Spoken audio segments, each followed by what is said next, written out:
অনেকে বলে ইসলামের পথে বিজয় সম্ভব নয়, কিন্তু বাস্তবতা প্রমাণ করল আল্লাহর সাহায্য থাকলে কারোর ষড়যন্ত্রই সফল হয় না।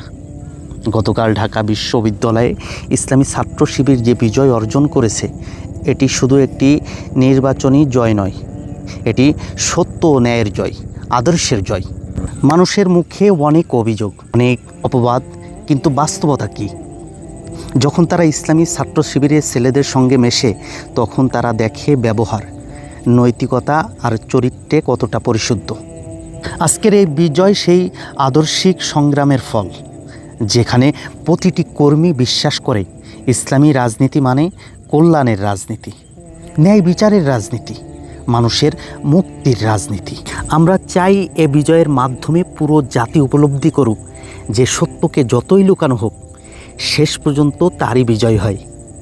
যেমন আল্লাহ তাআলা বলেন, অকুল জা আল হাক ওয়াজহাকাল বাতিল ইন্নাল বাতিলা কানা যাহুকা। সত্য এসেছে আর মিথ্যা বিলীন হয়েছে, নিশ্চয় মিথ্যা বিলীন হওয়ারই জন্য। আজকের এই বিজয় আমাদের শুধু আনন্দের নয়, দায়িত্বেরও স্মরণ করিয়ে দেয়। ইসলামী ছাত্র শিবিরের এই বিজয় যেন আগামী দিনের আলোকবর্তী হয়, যেখানে ইসলামী হবে শাসন, ইসলামী হবে মুক্তির পথ।